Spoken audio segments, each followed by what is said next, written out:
Il y a parfois des événements qui semblent sans lien. Un scandale qui éclate dans les élites occidentales.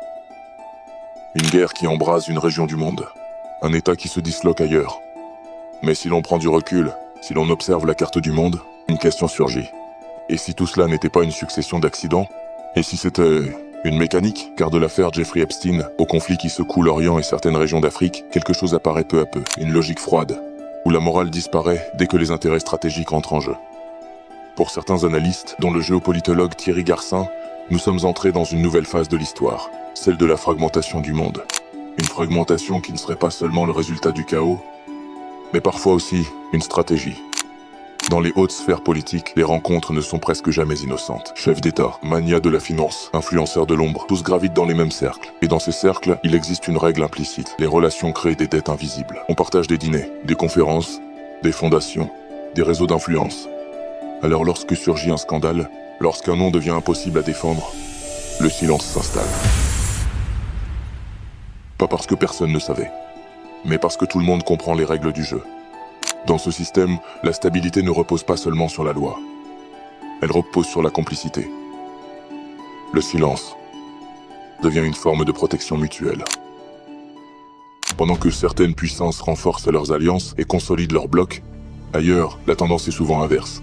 Des États se divisent, des frontières internes apparaissent, des identités régionales prennent le dessus. Le modèle classique de l'État-nation, largement diffusé par l'Occident au XXe siècle, semble aujourd'hui fragilisé dans plusieurs régions du monde. Dans certains cas, les pays se transforment en mosaïques politiques. Provinces autonomes, territoires disputés, gouvernements rivaux, et un territoire fragmenté possède une faiblesse fondamentale. Il est plus difficile à défendre, moins capable de parler d'une seule voix, moins capable de protéger ses ressources. Pour certains critiques du système économique mondial, cette fragmentation crée un environnement où les grandes puissances et les multinationales peuvent exercer davantage d'influence. Dans ce contexte, un autre débat apparaît, celui du rôle du droit international. Officiellement, les règles sont les mêmes pour tous. Les droits humains, la souveraineté, le respect des peuples. Mais dans la pratique, beaucoup observent une application inégale. Certaines violations déclenchent une réaction immédiate. Sanctions, condamnations, coalitions internationales.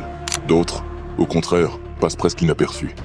Cette impression de droit à géométrie variable nourrit un sentiment de méfiance dans de nombreuses régions du monde. Pour certains observateurs, la loi internationale devient parfois un instrument politique, ferme avec les faibles, flexible avec les puissants. Et la question reste posée. Que reste-t-il des grands principes universels si leur application dépend des rapports de force? Selon Thierry Garcin, la fragmentation du monde n'est pas seulement une question géopolitique. Elle touche aussi l'individu, car lorsque les États se fissurent, lorsque les règles semblent fluctuantes, c'est la confiance elle-même qui disparaît. Confiance dans la justice, confiance dans les institutions, confiance dans l'avenir. Un monde divisé devient un monde plus fragile.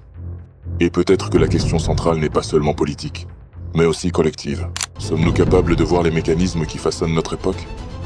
Ou resterons-nous spectateurs d'un monde qui se fragmente sous nos yeux? N'oubliez pas, moi, je ne change rien. Je révèle ce qui existe déjà.